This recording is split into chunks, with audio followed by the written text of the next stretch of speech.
Where'll you be going? Texas? Damn, son, where'd you find this? Go on, make it happen. And now here's Steve and Michelle. Welcome from the heart of Dripping Springs. We are Mallet and Michelle, hosted by me, Michelle Lewis, and Steve Mallet. Hey, Michelle, how are you? Hi, Steve. Hello, everyone. Yeah, welcome to the show. This is a little bit of a tough one today. We have Nicole Fitzpatrick on the show, who we have already recorded. She's an author of the One More Rescue book, and I'll read a little bit about who she is.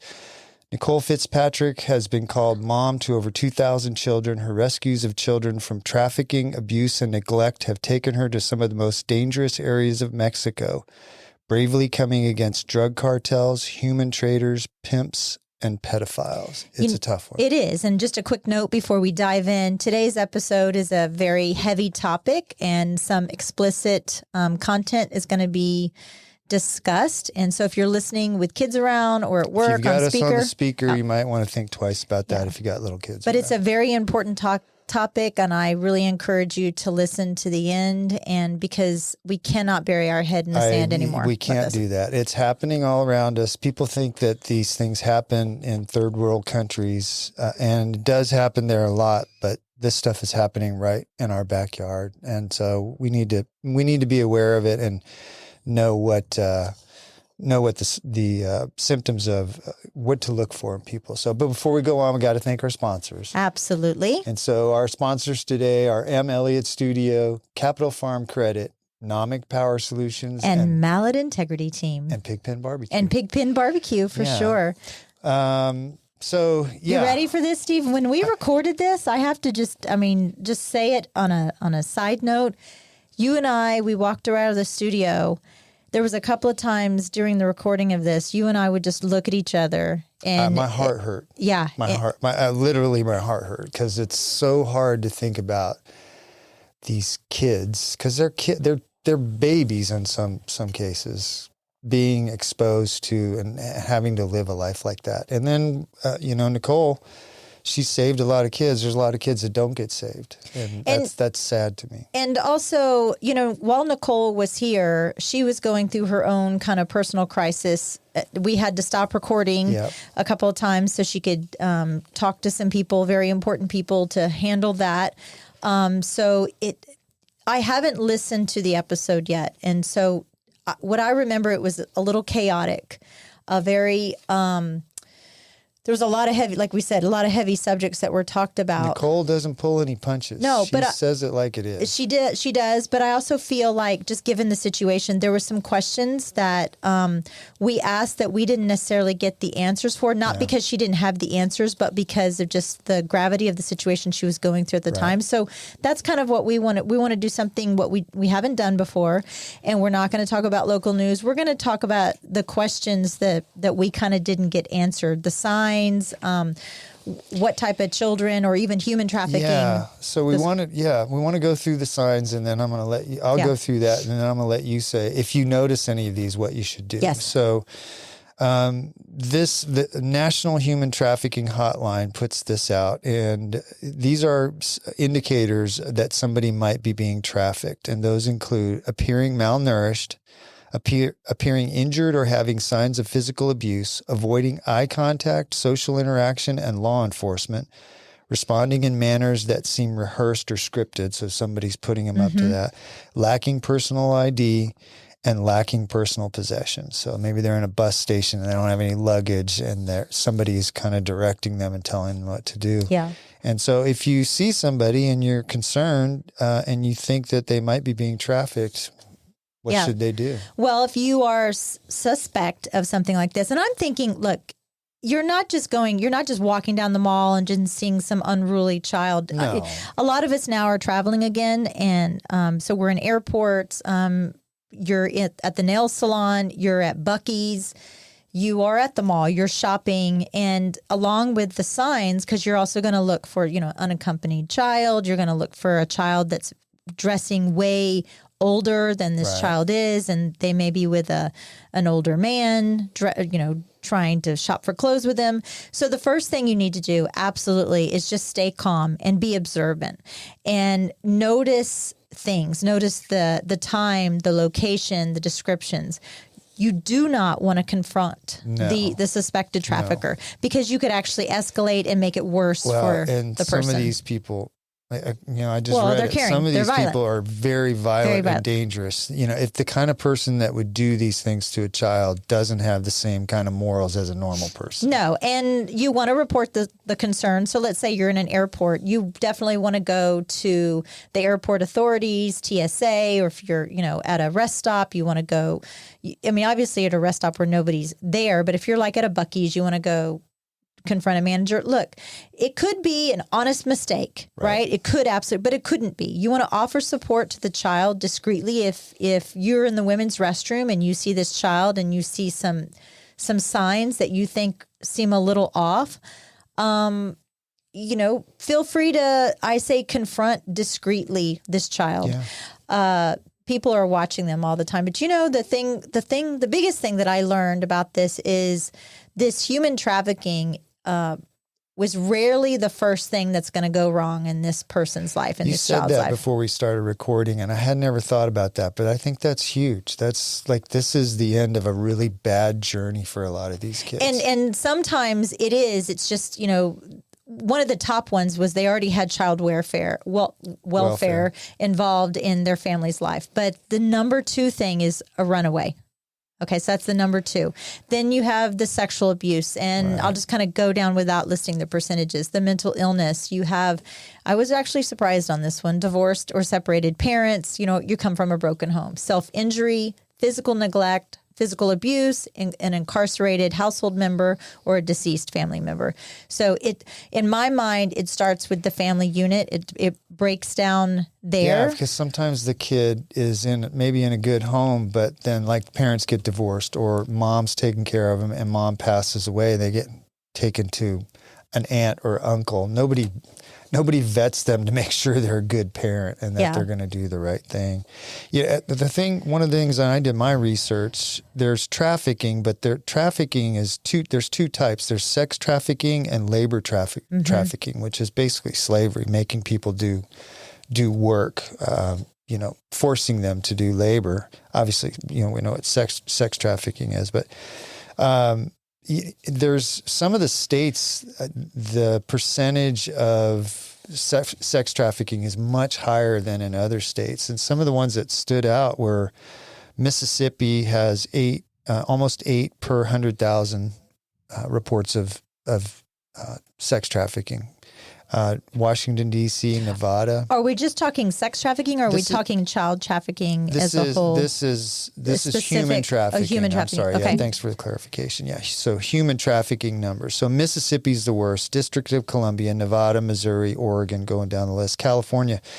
The states with the most number, though, are California, Texas, and so meaning the highest reported cases, because these are high. Florida's was 3 and New York was 4, because the population of those states is so high. But the number of cases in California, 1,334 cases of human trafficking in 2020. The biggest misconception also is that sex trafficking or human trafficking, I keep going back to because that's sensationalized, right? But it's not just a woman or a girl issue. There are boys and men, young men, that get looped into this as well. And look, human trafficking is not a new phenomenon. It's not something It's that's gone on for as long as human beings have been alive. But I hope that the world's eyes are being opened up to this, and there are many resources. You and I were talking before we went on air. I was talking about not only Nicole's group, but the Tim Tebow Foundation. We also have the Human Trafficking Hotline, which is 888-373-7888. those people a lot more knowledgeable on this subject than Steve and I are can kind of guide you if you have any suspicions.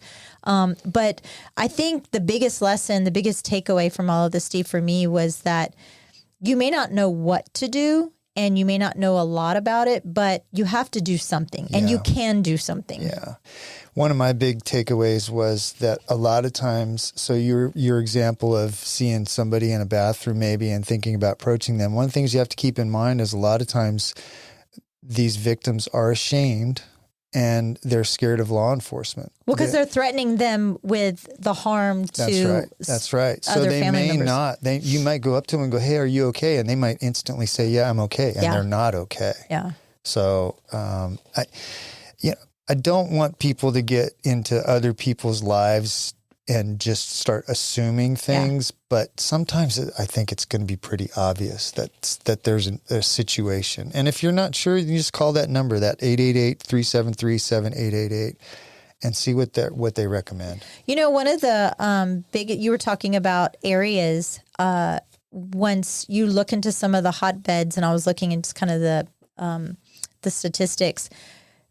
Vegas, obviously. Yeah. Anytime Super Bowl or big concerts or big sporting events are going on, that those are some kind of hotbeds. And I would love at some point, maybe we can get Anthony Hippolito in here again to kind of explain this to us. And I know that you and I both have a mutual friend that he runs the child exploitation for APD and kind of figure out what's going on in our own city. But it was something it was hard to digest that day. And I know it's going to be uncomfortable.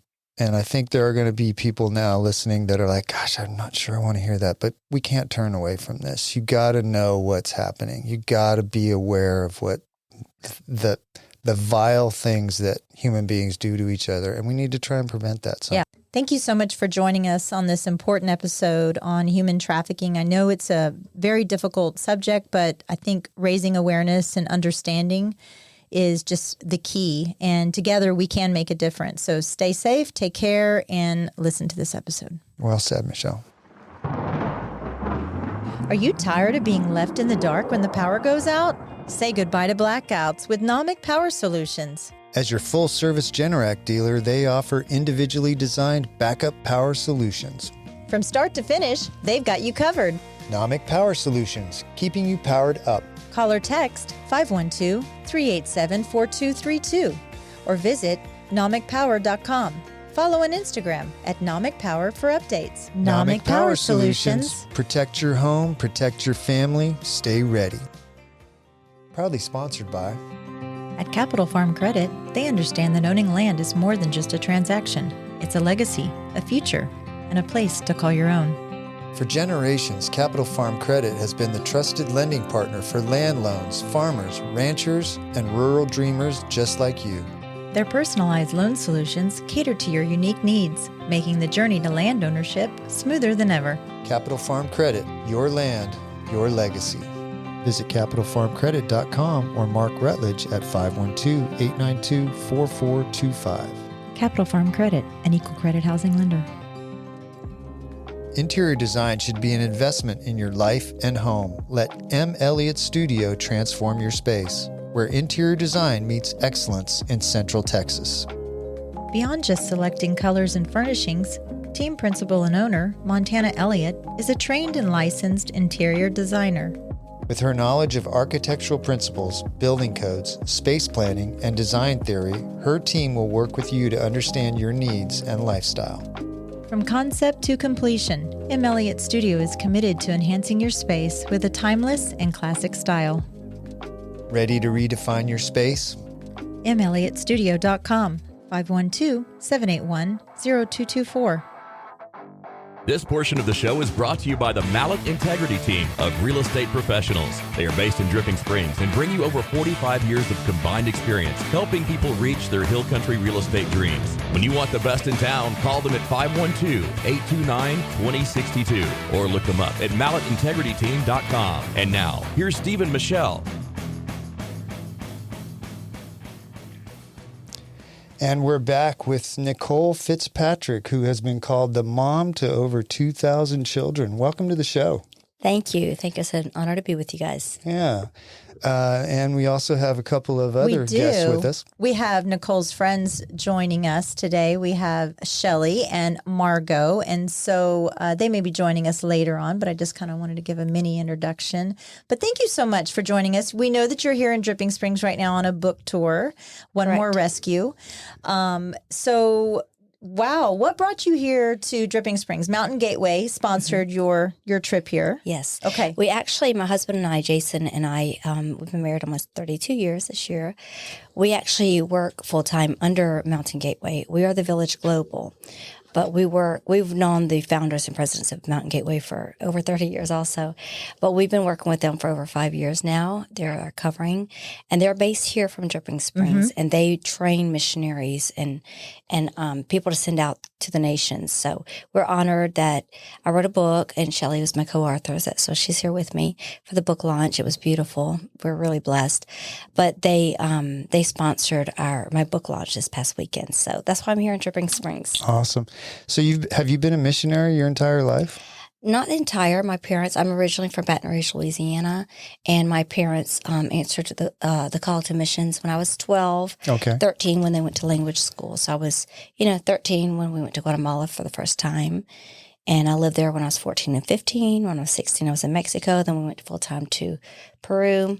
Wow. And I finished studying there and then got married in 1992. Wow, that's great. So from age 12 all the way through your youth, you lived in South America. Correct. That's great. Correct. Wow. Do you hold dual citizenships? I'm a permanent resident in Mexico. My children are dual citizens because they were born in Mexico. But my husband and I are permanent residents. So I read in some of your bio, one of the most fascinating stories I have ever heard of one of our guests that were here, that you fell in love with your husband twice. Once before you met him. Correct. Or not before you married him. Correct. And then shortly after, you were in a horrific car accident, actually here in Texas, and you ended up getting amnesia. Correct. So has any of that come back at all? Any of those former memories? Not really. I pretend that they did, and there are some. The first few years after the wreck, I didn't remember anything or anyone. But that's why the neurologist had my family and my husband take me to places where, Jason, a few months after I got out of the wreck, he took me to Galveston and Houston, where we went on our honeymoon to the same hotel, to the same restaurant. My mom and them, my aunts and uncles, would take me to places in Louisiana and Mississippi and places where I had grown up going. And so I know smells, sights, sounds, they did help bring part of my memory back. So I'm not going to say I don't remember anything of that, 19, 20 years before the wreck, but it's not there. My neurologists say that 90% will never come back. But the 10% that did come back, I hold on to dear life with it. Oh, I bet you do. Pictures really help. My mom had my whole ICU room and then my fourth floor room covered in pictures, because that's what the neurologist said, pictures, pictures, pictures, names. So pictures really help. So that's why the neurologist says I don't really remember. I'm pretending to remember because I have pictures to prove it. But whatever there's not a photo for me to remember on, I can't remember it. Does that make sense? Yeah, it does. And then the doctors told you that you'd never have children as a result of this accident. Correct. And that turned out not to be true. False. Yeah. Well, I think, I've told my husband before, I don't even remember my life before you. Well, this is actually true. True, exactly. Yeah. So your husband had to woo you and have you fall in love all over again. That's a pretty beautiful story. Does he talk about that fondly? No, the great challenge that he embraced?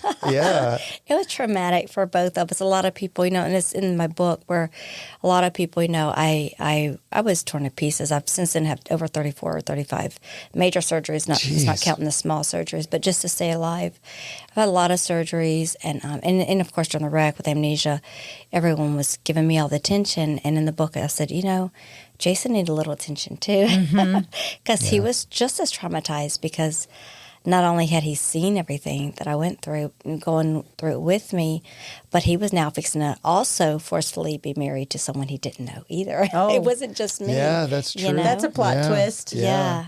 Yeah, so We it wasn't talked just about me. that. We had Hal Elrod on a couple weeks ago, and we talked about that with him. He had a horrific car accident, and people always talk about the person in the bed, The which victim, is, yeah. it's terrible, but the people that are there loving on the people in the bed, Correct. that's almost the hardest, It's because you're hard too, asleep on the yeah. bed a lot of the times. Exactly. Yeah, It's wow. hard, you know.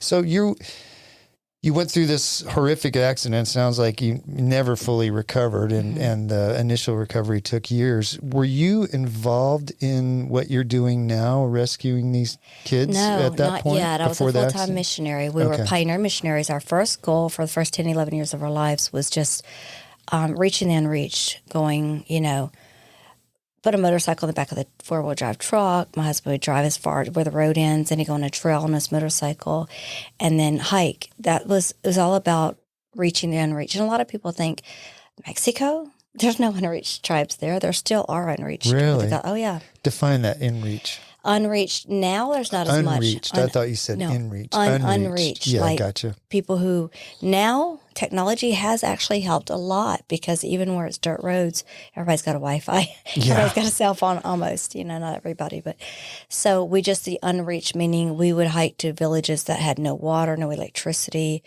pretty primitive and rural settings. And that was what our goal was.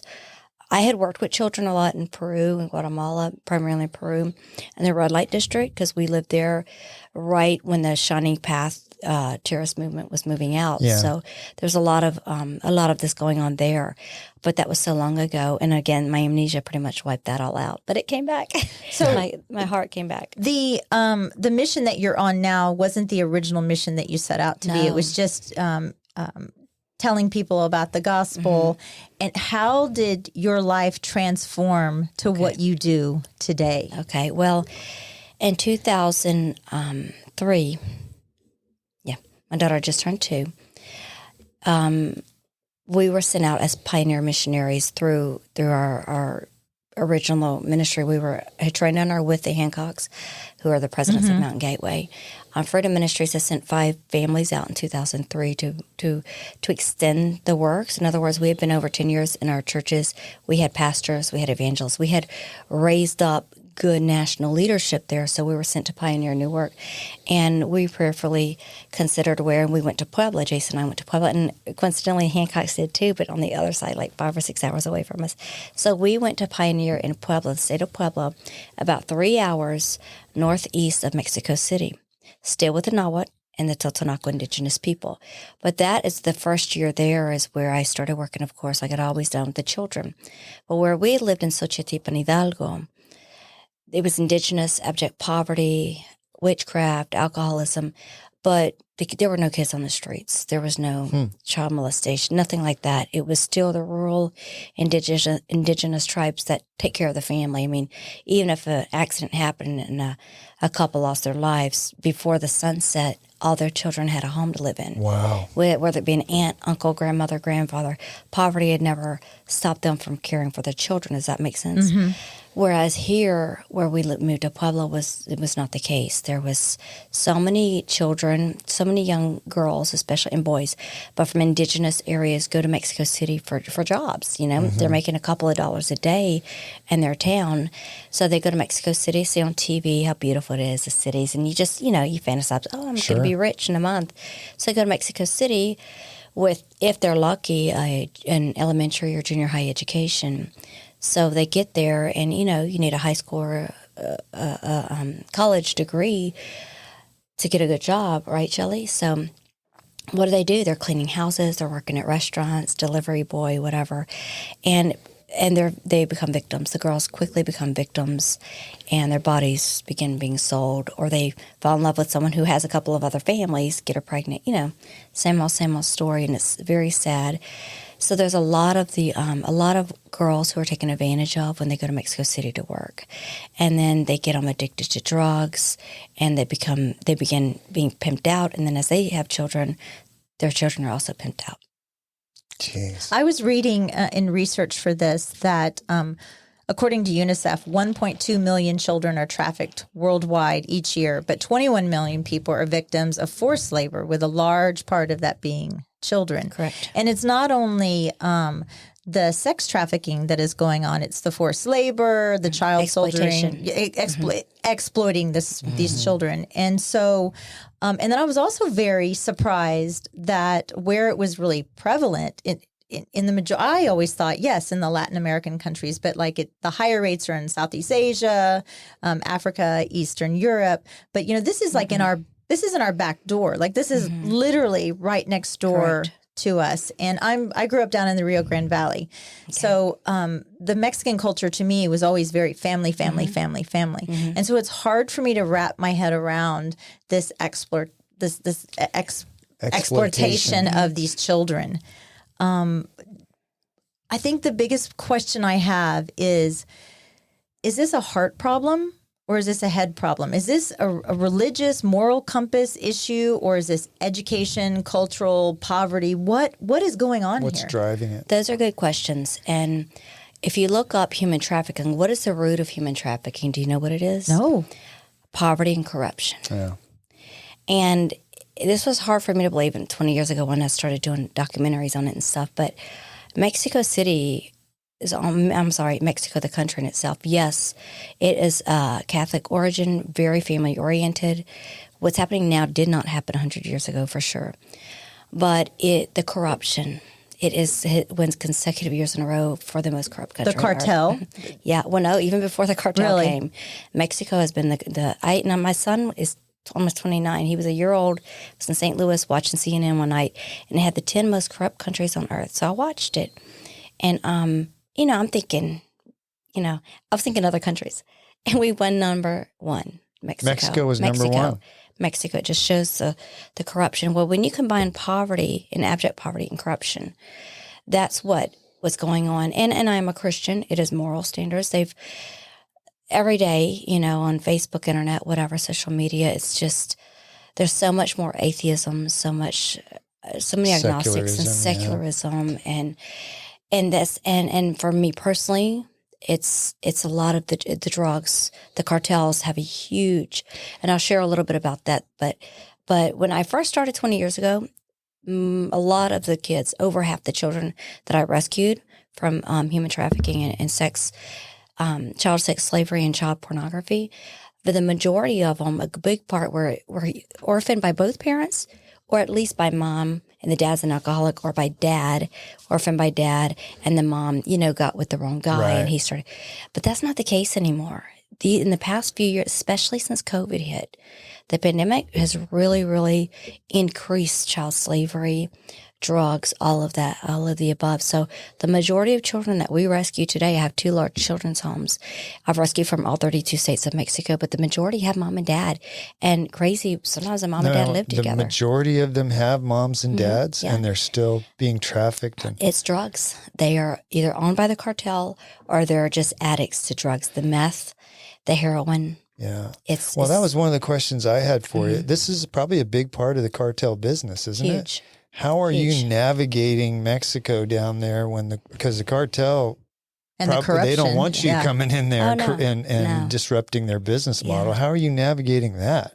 For the first, from 2003, 4, when I really started the rescues till 2016, it was all undercover. I had I had to area taken in lots and lots of kids, hundreds of kids, probably thousands in. But it was all undercover. I worked with officials. It was more undercover. Some people know I had a children's home, but we stayed off social media. In 2016, there was a huge flood. It was, Hurricane Earl, I think it was, that devastated Louisiana and some of the South here. Well, we got the whiplash of it, and it destroyed our children's home. So I had a safe house, a college home, and children's home sporadically throughout the state of Puebla at the time. And we went and hid in our safe house. Well, word got out. We were on TV. We were on cable. We got really popular on social media. And that's when we got all kind of these narco guys from all over Mexico found out where we had been rescuing the children from. So I had to get more bodyguards and all that kind of stuff. I was really upset that they let the word out first, but now that has actually made us more of given us good popularity with the authorities. Versus being a target. Right. And I'm still a target for sure, but they're thinking twice before they touch or harm me because they know that I'm backed by the FBI, CIA, Homeland Security on this side, and all the Mexican authorities on that side too. So I'm not saying I'm not a target. Yeah. I am still, but I don't go anywhere alone. I always have men with me, and we just play it safe. Those are pretty big acronyms you just threw Right. out there. You have relationships with the FBI and Homeland Security, like where you meet with them or Yeah. you have contacts there? I can't really share a whole lot of that, but I've done a Interesting. lot Wow. of She'd have to kill you, right? Yeah. Okay, all right. Okay. My brother-in-law was in the army. If I tell you, I'll have to kill you. That's right. Wow. No, I do. We work on. I don't work it here as much as Mexico, but I do international rescues. And I've done, like this past year, we've rescued in our southern home by the Guatemala border. We've rescued from Haiti, Argentina, El Salvador, Nicaragua, Guatemala. You know, this Brazil, yeah. I think it was last year when kind of an international spotlight came upon the child trafficking issue when The Sound of Freedom came Correct. out, and there was a lot of misconceptions and kind of criticism of this movie, saying that whether it was the rescue tactics or how it portrayed trafficking, or it was some far right agenda that they were trying to push forth, but the story is important in itself, regardless of how the story was told and regardless of the criticism. So how have you handled that type of spotlight now that this is your life? Yes, Have you seen that movie? I have. Yeah. I have. And then I took both staffs at both children's homes, 2 different states. I took them to it to see it, and it was a lot of people are like, did they cry? Did they? No one cried, hardly. They just kind of like, they're not telling everything. Well, yeah. I mean, it's kind of a sanitized version of what really happened. It is, but Shelley's nodding her head. I know some of them did cry, but it's real. It's a real life movie. It's Do you find that what you experience in your day-to-day life matches the movie? Like because a lot of times the movies She's are nodding really, her head. Well, Yeah. it was one of the questions I had for you, because when we see it especially in the media and in movies here, it's this, machine guns in the forest kind of thing, and you're running with your head down and you're protecting the kids. Is it really like that sometimes? not all of them, but a lot of them. But some of them are. Oh yeah, my rescues I have to put on. See, this is a thing. Since 2016, we've been building a bigger army down there, and I am so protected now that I don't have to do it. My first 10, 15 years, I was the one that did the rescues. So if I had state authority with me, I never got carry the gun, but they had their machine guns. We rent, have 4 to 8 escorted patrol trucks with men, and I would always be in the back seat in the middle, but I have to have my bulletproof vest and hat. So yeah, I've been there, done that a bunch. Now we still do that, but thankfully I don't have to head it up. The Mexican government and authority that I work with I work nationally, county-wise and state-wise. And since I started doing this years ago, there was no refuges before. There was nowhere to put them. Yeah. Which limits, it's not that they're bad people. It's not they're all corrupt. If you work for child protection and family services, you got a good heart. You're trying to help. But they would rescue children. They would see children being exploited, or especially child porn, which then leads into child trafficking. They see the slavery of the children going through this. Even if they rescued them, it's the rich would pay them off. The narcos, the pedophiles usually have the money. It's a band of drug lords. So they said within 24 to 72 hours, they had to release the children back into the pedophiles' hands. And then many times the bodies are found dead by the river. So but I don't have to do anymore. What I do is give wings. Us being there, me and my team, and children's homes and refuges and safe houses, what we're doing is we're giving wings to the sheriff's department, to the justice department, to child protection, to family services. Now when they get, hardly a day goes by, yesterday we got 2 phone calls and they found a little 4-year-old girl in the dump. And so they did rescue her, and they were bringing her escorted to our house, and they found family. Wow. Who would take her in. So are you mostly reacting to information you get?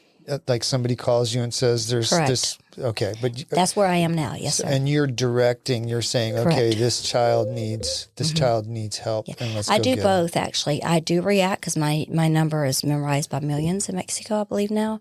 So I do still get numbers and calls. So does my staff. I have several attorneys that work full time around the clock and receive those. We have cards we pass out to everyone who needs it.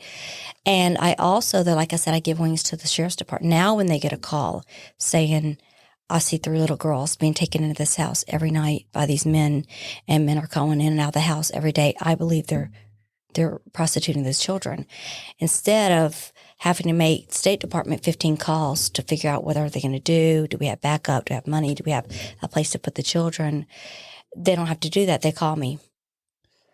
And we're back with Nicole Fitzpatrick. We had to take a little break. You had an emergency that you had to jump on the phone and handle. That seems to be the way your life goes these days. 24/7. We had a little first real world and front row seat to what you deal with. Yep. That is that's insanity. How do you handle your stress levels on a personal level? Is that just where you live? Yeah, I live there. So it's Jesus and coffee and therapist. Jesus and coffee. That sounds like a title of a podcast right there. Well, it does sounds very stressful just listening in on what you were doing. And you probably spend a lot of your time doing that, don't you? I do. Trying to figure out who to talk to get something handled. And yeah, and if you notice, it was me and 2 others. I was telling this one to call, this one, this one to call. I had Shelley and Monologue both making phone calls to State Department and representatives and hospitals and sheriffs. That's just what we do constantly. Child protection agents. And how much of this is just being persistent and who you know versus the action side of things, like going in and actually physically removing kids? How much of it is political and how much of it is action? Wow, Well, that's a good question. That is a good question. And like I said, and here I am 20 years later, it's a lot of my work now is what you just saw us do. You call this one, you call this one. I need this, I need that. And, sign this. And it's a lot political now, but that's not how I started. The first 10, 15 years was not like that. It was me getting the call. I didn't have, even though I was always working with state and county and child protection, there wasn't anybody. And then who's going to believe a gringa, the white girl in Mexico? I didn't have the authority that I have now. I didn't work with the higher ups. Now it's funny because I'll be at a big, political movement, rally, whatever, and, or something against pro child protection, rescue, that, this and that. And, thousands of people, but whenever they'll have a governor, which is, just the other day, we're with the governor of Hidalgo and the governor of whatever state, and they'll introduce, this is Nicole Fitzpatrick. And before they can say my name, they go, is it you, Nicole? I've heard so much about what you do for our children. And so that's pretty cool because it hasn't always been like that. But now I'll meet sheriffs, private agents, FBI, whatever, that work here in Mexico, and they recognize me before they know my name. Is this Miss Fitzpatrick or is this Nicole? And I'm like, yeah. But they've it's kind of like it's not true everything, but they kind of look at me like a superhero now because they've stories get inflated. And, you're not kind of a superhero. You are a superhero. I think they see me because they know I wear bulletproof vests. They see me as running in with my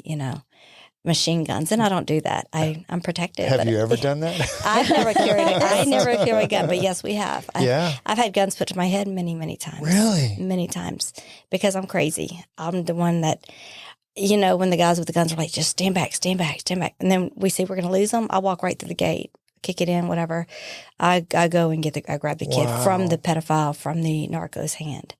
And many times, I've been shot at. They've chased us in cars. They've shot at us. We've had bullets through our windshields many times, but we've always gotten away. And even whenever I've had guns to my head, it doesn't go off. Thankfully, my bodyguard usually grabs me, snatches me, pulls me. That's crazy, whatever he has Nicole. to do to get That's me out of the crazy situation. I know that this crime against humanity is just such a largely hidden crime. It is. And now, like stateside, with the big names, the Epsteins and the Weinsteins and the R. Kellys and all the Hollywood type esque. How much of what is going on in Mexico and the rest of the world are these children being sent here to the States? Well, it's millions a year. Millions. Really? It used to be when I first started, I read a documentary, and how much is accurate, we don't ever know because they're not actually seeing the children. But it was, when I first started, it was supposedly 280,000 children were crossed over the border. Now, I don't know the number, but the people who I work with, we estimate at least 2 to 3 million. Do you think that what's going on down in the border, down in the valley, down on the Texas border, Arizona, I mean, that has a lot of the influx I've seen over and over and over again. These children that are walking in with these grown men that, and there's no testing done to see if these are who they are. What is happening to these children? You know, I don't have the answer of what's happening to them here exactly, but I know they're trafficked. Like when I say at least 2 million a year, I'm not just Texas, that's Texas, Arizona, California. But, and it's not just from Mexico. See, my eyes were really open a couple of years ago when I started the children's home in South Mexico, Chiapas. That's where I've rescued from 8 different countries in this past year alone. And those children, a lot of them, you know, I'll share a story, no names mentioned, but it's from Brazil, a little girl. She's a beautiful African-American, beautiful little girl that was rescued. And I helped stay. And she came from the States? Well, no, she's from Brazil. Oh, she's from Brazil. Her mother was actually originally from Haiti. Okay. And had immigrated to Brazil. She had a child. She was widowed, young, beautiful, had a little girl, and fell in love with a man in Brazil that promised her the stars and the moon. Sure. Let's go up through South America. Let's go through Central America. Let's get through Mexico. I got enough money to get us through. And I got a place in such and such state, and it's just they promise some things. And I can't really go into a lot of details, but we rescued this little beautiful little girl. She's about 2.5, 3 when we got her, and we got the man in jail because I was searching for her. I got calls from South America because I know what I do. Sent pictures. When I contacted state in Chiapas and we started looking for this little girl and put her on TV and radio and the pictures everywhere, the pedophile turned her in, actually, to child protection. No one were fixing to bust him. He went to jail anyway. But the story is a true story. Whereas the mother, she drowned going through Panama. Oh, my God. We know she didn't drown. So that's what a pedophile does. That's what these perpetrators do. They deceive beautiful unwed mothers, say they're going to take care of them. He didn't want the mama. He wanted that little girl, and he was going to try to go through Mexico, get her across one of the borders, and he could sell her for a lot of money. Have you ever rescued one of these kids, and when you are rescuing them from whoever's controlling them and doing what they're doing, that you can tell that the person that is manipulating that child thinks that they're in the right? Or do they always know that they're... And the reason I'm asking that is because if they were brought up that way, when they were little, if they were slaved out or sex traded out or whatever, and they think that's what you do. Have you ever seen a look on somebody's face like, why are you taking my child? I have a good answer for that because each story is so different, but yet same whole. But yeah, in that, not so much perpetrators, the pedophiles and the pimps, they know they're wrong, but they think they're right. Wrong, they're drugs. And I was thinking more in terms of... The of... mothers, yeah. Well, I'll tell you a story about that. One time because a lot of times we rescue them, put the bad guys in jail. Sometimes it takes years or months at least to get them in jail, yada, yada. We go through court cases because the mother sometimes, that's what's so sad is 88% of children who are sold and rented out globally, this is not just Mexico statistics, America, Colombia, everywhere. Cambodia, we used to work a lot in there, and Myanmar and other countries. It's 88% are not kidnapped like you see on the movies, taken and stuff. They are actually rented out by those who should be loving and caring for them at home. That's one of the their things mom, I read, their dad, their grandma, their grandpa, 88, 90%. Now, I would even go to say it's over 90% now because of the drug influence.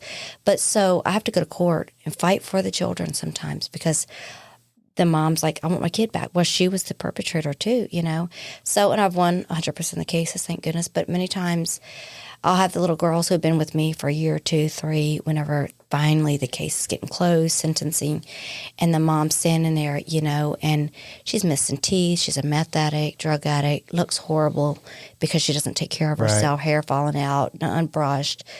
and I'm not trying to be rude, but that's what drugs Sure. does to people. And when we're going to walk out the court, the mom will say, well, do I at least get a hug from my children or from my daughter like that? And I look down at sometimes it's one girl hanging on my leg, sometimes it's 2 or 3. A lot of them are sibling rescues. And I'll say, do you guys want to hug your mom goodbye? You may never see her again or, until you're an adult. And 99.9% of the time, the kids turn away, they're back to their moms, and they grab and they say, "You're my mama now. I don't want to hug her." Ugh. And I'll look at the mom. But the first time, now I know how to stay composed. But the first time I wasn't, I would just look at them and say, "How could you expect that from them? Mm-hmm. You tied this little girl up and let her be raped 20 or 30 times a day. You broke her shoulders. You broke her arms. You starved her. How can you expect her to hug and kiss you bye?" And so many times the moms just look at me with the gum in their mouth and they say, I grew up like this. My dad, my uncles, my grandpa, my neighbors, and they would just kind of go, and I turned out just fine. Oh, they think they're doing great. But they think they have a little bitty room with a little outhouse back there, but they have a TV, they have a cell phone, and they have their ramen noodles. And they think they're doing great. That's what they say 100%. I went through, that's how I learned. I learned with my daddy and my brothers and my uncles, and I turned out just fine. I just don't, on one hand, I've seen that. I was a supervised facilitator within Child Protective Services over a decade ago. And I also adopted my husband and I did adopted out of the system. Wow. And we had, he had his mother's rights terminated. We had the mother's rights terminated. And opposite for him, he was always searching for her because no matter how bad she could do, he just wanted his mom, right? He just wanted his mom. And, it's heartbreaking. It's absolutely, it's so much for just a normal, quote, normal person to comprehend what these grown people are putting these precious children through. And, it led me to think, I go into a nail salon, I go to a doctor's office, I go into the women's restroom. I don't know if they have this in the men's restroom, to be honest with you. You go into an airport bathroom, especially an airport bathroom, and there's signs up that say, have you been trafficked? Have you been kidnapped? Have you been this? Have you been that? But if I'm just, average Joe Schmo and I'm sitting next to somebody in an airport or, walking through a grocery store, what are now these aren't, the telltale signs, but what are the signs that the average person can be looking for?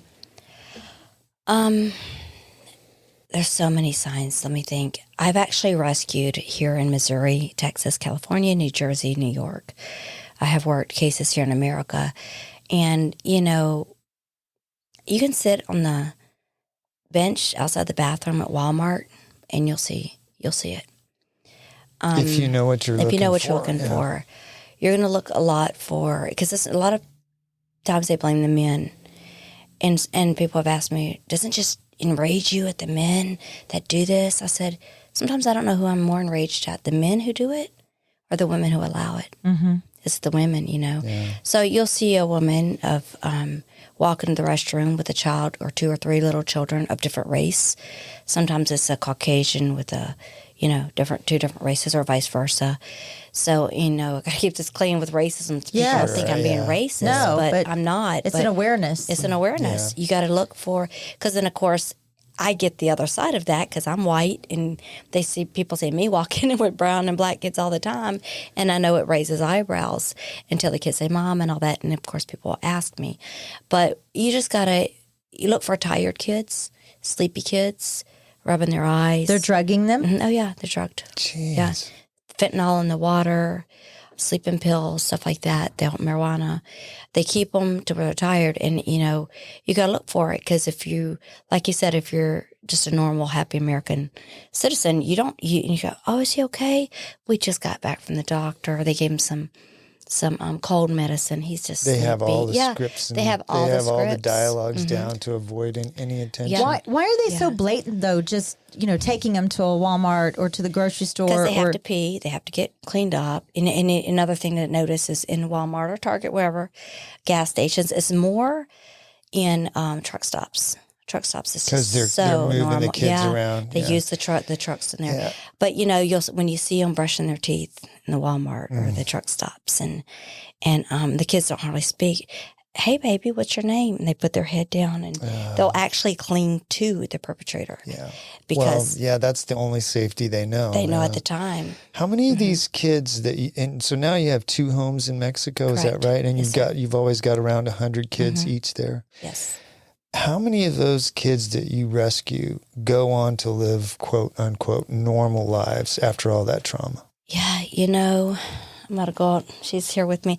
They'll never be normal in any way. What is normal these days? Yeah. Like one of you had mentioned a while ago, how did you say it? It's there, but it's undercover. Yeah, the hidden crime. The hidden crime. It's not the hidden crime. It's the elephant in the room that no one wants to see anymore.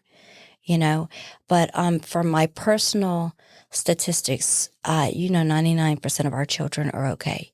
Even the ones who grow up and leave is well over 2,000. Well, you're getting them psychiatric help, therapies, your help, job training, right? You're giving them hand ups, not handouts, and helping them. And we teach also give a man a fish, feed him for a day. Teach a man a fish, feed him for a lifetime. So we're all about therapy. We work a lot with YWAM. We work a lot with with madrinas, padrinos, godparents. We work foster. My motto has been since I started: we rescue, restore, and raise. So the restoration, where does that come? That's mental, physical, and emotional restoration. We heal them. And it takes a lot of time, money, energy, and effort. But we're a family. We're a village. We help each other. And we also restore to family, like the little girl from Brazil that we helped rescue close to 2 years ago, actually now. But the beautiful little girl, we work internationally with the embassies in Mexico. We realized she was originally from Haiti, but she was in Brazil. Well, we called the embassy there. We contacted her mom's sister, who has a good job. And you we reinstated her Oh with my her gosh. grandma and grandfather and aunt was working. We've reinstated all of them that we've rescued from Latin America, from most countries, like Peru. We've done one from Peru recently. It takes months, 3 to 6 months, because, child welfare, we have to have them doing the house check. Yeah. And physical check. Making sure that you're not putting them right back exactly. into Well, but it's pretty cool because, 2 or 3 in the morning, we'll have the National Guard and Marines show up at our children's home and flashlights 3 o'clock in the morning and escorting the children to a truck with 40 men. Really? At least 20 men with machine guns. So we make sure we've got a pool in Mexico now to where the children are being protected and reinstated to good homes. But a lot of the children from Mexico origin and rescues, some of them are anywhere from 2 siblings, 4 up to 7 or 8 siblings. Wow. So I can't give them to foster care adoption because I don't believe in separating families. No. So that's where the raise comes in. I've raised hundreds, if not thousands too. Well, when I was reading earlier about when I said the Southeast Asia, the East Europe and everything, and Shelley corrected me, and Shelley showed me statistics where it showed that Mexico for the minor children. Correct. And I'm wondering if, not to sound a little conspiracy theorist here, but I'm wondering if that narrative is not being pushed because our borders are open right now. So they don't want to push it to where it's... It was before. Really? 20 years ago, the statistic 20 years ago was 75%. Now listen to this, globally. 75% of child pornography, that's 15 and below, 12 and below. 75% of all child porn is produced in Mexico. 78% of viewers, 78% of all child porn, rape, live stream videos of children being raped and child porn is viewed by United States citizens. 78% out globally. And, I have documents of it. It's Texas, Arizona, California, Florida, and New York are the highest. Doesn't that just make porn. you like... it makes me sick. I know. I have a pit in my stomach. Just to ask like the very crass question, it's like, what is the fascination with the sexualization, right? I have a small answer for that. Go ahead. In the book of Ecclesiastes, this is my opinion. I'm a Christian, and the Bible says the heart of a man and woman, it's not just the man, it's the women, the heart of humans is never satisfied. So we get bored. In upper class countries in Europe and, Western hemisphere, we've got it all. You know what's funny? I was just having this conversation with a friend of mine at the pool this morning about I go through my life feeling like everything around me is good. Mm-hmm. There's evil like right out there, and it's closer than you think, you know, even in this wealthy, affluent community. But Nicole, how do you obviously you have strong faith, obviously, but you also have a happiness about you. How do you keep that in the midst of being surrounded by all evil. Of this? Yeah. Well, I'm Southern, and we're very sarcastic people. We laughing. You still seem to be enjoying. I do. Just this 45 minutes that we've been together, my heart hurts. I don't know how you keep up the good nature that you have. I have to be positive. I have to look at if there's one stream of light in all the darkness, you have to focus on that. Or it, you know, for years back, and it's partly in my book, it shares a little. I suffered secondhand trauma or compassion trauma, which is, you know, I let the children bleed out on me. I can't think of how to say it in Spanish. I can totally relate to that. That's why I don't work with CPS anymore. You hear their stories. You fix their wounds. You tell them, you promise them it's going to be okay.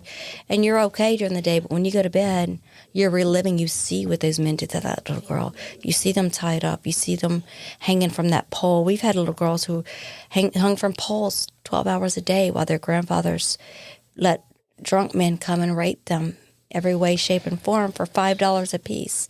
It's not even like they're getting, you know, just so he could stay in a shack and be drunk. I mean, the stories, if you're a part of the little I've shared, it would disgust you what people do. I mean, my children, you know, and you don't have to put this on, but just be honest with you. A lot of people are like, oh, she has such a hoarse voice, you know. It's because that child from infancy ate semen her whole life, 20 times a day. Geez. That's what they do to these children. It's reality, and it's not just Mexico. It's America. It's the whole world. When a man walks away, I read years ago, law is for order and boundaries are for our protection. As soon as we get those laws and order and boundaries out of our lives, out of our communities, in Nevada, did you know brothels are legal in Nevada? Yeah, they are. Mm-hmm. You know, this is America, supposedly a Christian foundation. I love my country. I'm an American, and I'm proud to be, but we have taken away the boundaries. We've taken away the limits. So it's like everyone does what's right in their own eyes. What's up is down and down is up. Exactly. Yeah, the new thing is, well, my truth is. It's like there is no real truth. There's just my truth, which is whatever I want to make it up to be. Wow. So who hurts? Are they hurting themselves? No, they're hurting the innocent, like this children right there on there. I know we have these pictures up of these precious children, beautiful little kids. So you have a website called thevillageglobal.org. Yes, ma'am. So it sounds like you and Steve was talking about, you know, your happiness about you, and you know, just kind of sitting here and witnessing firsthand what you have to kind of go through to try to find help for someone. How did you find the time to write this book that you are now in the midst promoting? Of doing everything that you're doing. Yeah. You know, I write updates. We're missionary philanthropists, so we live off of donations and stuff. So I have to communicate with my American donors every month. So we write updates. So I have written books about 2 or 3 times and almost published one a couple years ago, but it just didn't work out, and I'm not a professional writer. So that's where Shelley Chapman comes in. She taught at UNAM University, the biggest university in Mexico, for so many years. She's trilingual. She speaks a lot of languages. She's amazing, and she's a good writer. So a friend, godson of mine originally from Colombia, got us together a couple years ago. But he's always, Michael's like, you need to write a book. You got to write it. You got to write, because he's lived with me. He sees what we do. He's like, nobody would ever believe you're doing this. Nobody believes that children are suffering. No one believes your stories. You've got to tell your story. And so I had lots and lots of papers and documentaries and stuff like that. And he introduced me to Shelley.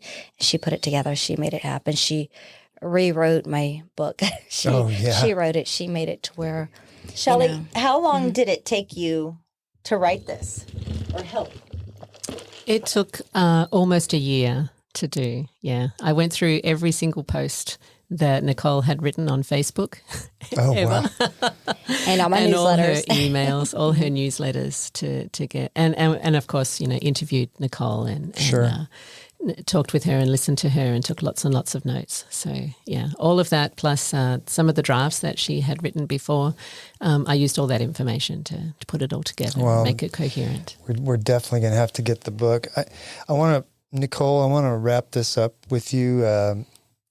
It seems like most of the people, when this topic is brought up, imagine their kid walking home from school and somebody pulling up in a van and pulling them inside. And I know that does happen, but really what they need to be more aware of is somebody in their neighborhood that is abusing a child that lives with them. And if they discover that and they're concerned, what should they do? Well, you know, that's where the parents or guardians of the child, you have to talk to your kids and make your child know and understand completely that no touching. Girls, you don't touch them at all. And the boys, you know, waist down, nothing. And that no matter what threat, because a lot of times they say, how could she have been going through this all this time? Well, there's all kind of manipulative ways. Sometimes they make her feel like she was her fault. If you didn't wear those short shorts, I wouldn't have done that to you. If you weren't so pretty, if you wouldn't have sat in my lap and asked me to read the story, this is your fault. It's not mine. That's a lot of what we go through in America. In Mexico, it's do this or I'm going to do it to your little sister. And that little 2-year-old baby sitting there. So she tells, and children are so easily manipulated, you know. So it's like, you do this or I'm going to kill your dad. Well, here in the States too, it's they're infiltrating through the social media, through the games and stuff like that. So it's a faceless person that they put somebody, you know, good looking on. And here's an insecure 13, 14, 15-year-old girl that somebody is giving them attention, good attention. And oh my gosh, I'm beautiful. I'm this, I'm that. And meet me here. And next thing you know, boom, they're in the system. How do you deal with that as a parent? I really want to know, if I think that somebody in my neighborhood is being molested, what do I do? Who do I call? Do I just call the police? What's the standard? Yes, but I'll be honest. My luck with the police in the United States, they don't believe you. They're like, you know, I guess because they just don't have awareness. I had a case in several cases that broke in Poplar Bluff, Missouri, and the first couple I'd call the local sheriff's department, and they were just like dumbfounded. Human sex trafficking, you know, like, we don't have that here. I'm like, yeah, I've got photos. Here's his license plate. He just took a girl from Walmart, and it's ignorance. It's ignorance. And finally, though, after a few calls there, the sheriff called and said, Miss Fitzpatrick, we need you to come do some classes for us. We are not aware. It's a farming town, country town, you know. So I went and gave some classes there. Yeah, there's no place that's everywhere. You brought that up, Steve, about you and I. We were talking about this prior, and you were saying about the awareness and that people don't really think this could happen in my backyard. We don't think it could happen right here, but well, I guarantee it is. Where there is drugs, where there is meth, where there's heroin, there is trafficking. And poverty. And, you know, and I'm from Louisiana. I've dealt with it in Louisiana, Missouri, and Arkansas. And it's a lot of times it's just those girls who, you know, the pandemic has really increased the live streaming, the trafficking live streaming. And they get men and from all over America live stream at this time. It's a dark web, but we've broken a bunch of them now too. But they live stream and say at this time, this chant, blah, blah, blah. And they'll have 4 or 5 men harming little bitty girls, gang raping them. But first off, Americans need to stop giving their children free access to Wi-Fi. Turn that Wi-Fi off at 6 o'clock. Once you eat, turn it off. Your kid will survive without their Facebook. You know, and that's hard for us as Americans to do. It's hard because our children get rebellious. But, you know, I don't really have the answer, but just stay aware, check on them, protect your babies. Protect your babies. And other people's babies. And you notice, and you can also read the way they're acting. When they start shutting that door, ignoring you, because they're usually lured into it through rebellion, through curiosity, but then once they're in it, they're ashamed. And it's hard for a little girl or little boy to tell their mom and dad, you know, this is what I've been doing. And you just touched on something too. It's not just, it's predominantly girls, but it's not just girls. Not anymore. It used to be. It's close to half and half now, I would say. Half and half. Well, I would say it's about 60%, yeah, 60-40 right now. And that's all since the pandemic has really, people were stuck in the house together. That's what I was. We were reading that about how the reporting levels just went way down during that because the first responders, the first reporting person was no longer in front of those children. Correct. So how do people find out about you? How do we? And how can they support your cause? Exactly. Thank you. It's like I said, I am from Mountain Gateway, right here down the road. They raise up missionaries. They raise up people to help me do what we're doing. So to support Mountain Gateway is to support your mission, what Correct. you are doing as well. But individually, if you go to thevillageglobal.org, there is a donation link there, and it goes through the Village Global. But if you want to specifically support me, 100% of what is given goes to the rescue and restoring and raising of these children. And in answer to your question earlier about how do they do, we have had so many. We do restoration and family. We do foster care. We've set up our own foster care. We have given a bunch into adoption, and we do reintegration. If we can find so many of the children we get, like the girl from Brazil, Nicaragua, so many of them have good families, and their mom just made a mistake or they're orphaned and they were kidnapped. We do a lot of restoration to reintegration to families in different states. So we've had a lot of good, and then once you stay with us, and a lot of them have graduated college by now. And in our home of the thousands I've personally raised, we have teachers, attorneys, surgeons, nurses, veterinarians. You have a network of people that help that you. We've No, those are children I've raised. Really? Oh, wow, wow. I was thinking that was your network of support. And those are kids that have the support. Exactly. Yeah. Shelley and I hope to do more books together, and one of the many that we want to put together is going to be about that. Because now that I can't really share their identity and whole stories when they're little, but the ones who are willing for their story to be told, I want to help them share it. Yeah. And we have missionaries, we have pastors, we have a lot of people who have graduated. Like one of the boys I rescued, and he's an accountant for the whole presidency of the courthouse. Oh, really? In a huge town, and he's put big up in politics now and stuff, and great. He's our voice. Tell people about your book too, and then we'll wrap this up. Okay, yeah, my book is called One More Rescue.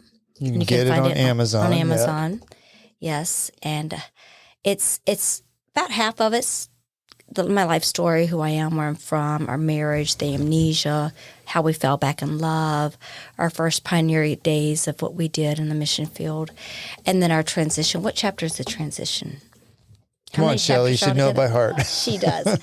How many chapters is it altogether? 18? Yeah, something like 18, about 18 chapters.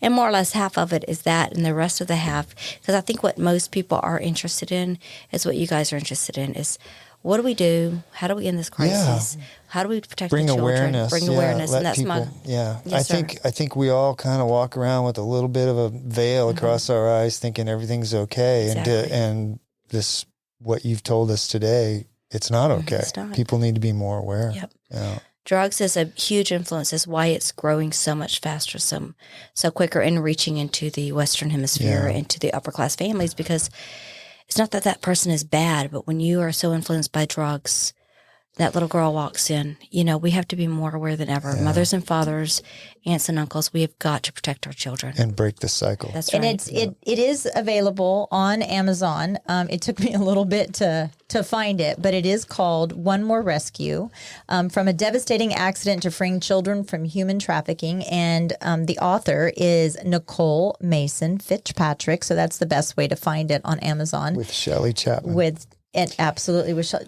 Wow, I'm blown away. Yeah, Nicole, I thank you for coming in and thank you for having me, making us aware of something that I actually this interview went a completely different way than I thought it was going to go, quite honestly. And I'd like to say I enjoyed it, but I didn't. It's hard information to hear. Yes, I enjoyed meeting all of you, but I hope people will read your book and find out more about this, because we all need to have our eyes a lot more open than we have them now. We do, and that's why I wrote the book.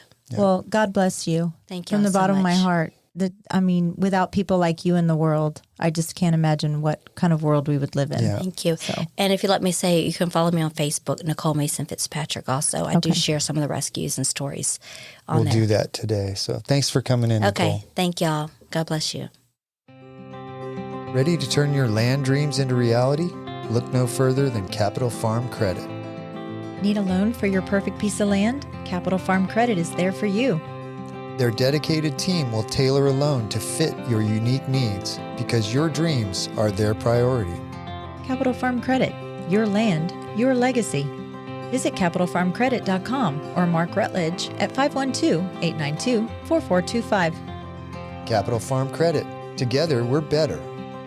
Capital Farm Credit, an equal credit housing lender.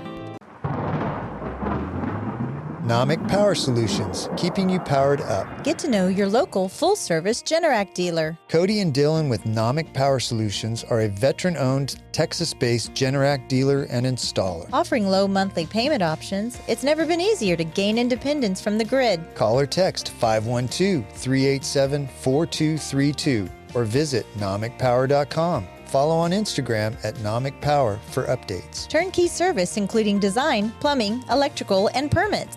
They even offer set-it-and-forget-it maintenance plans. Nomic Power Solutions. Protect your home. Protect your family. Stay ready.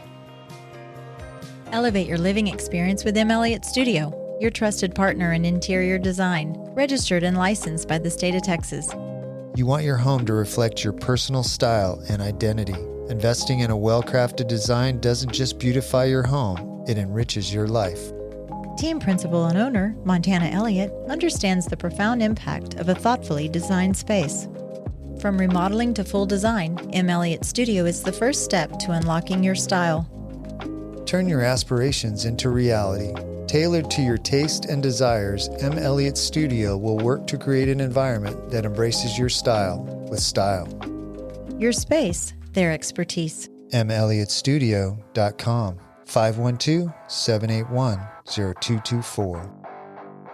This show has been brought to you in part by the real estate pros at the Mallet Integrity Team. When you're looking to buy or sell, you need them on your side. Why settle for less when you can have real estate done right? Give them a call at 512-829-2062 or get more info at malletintegrityteam.com.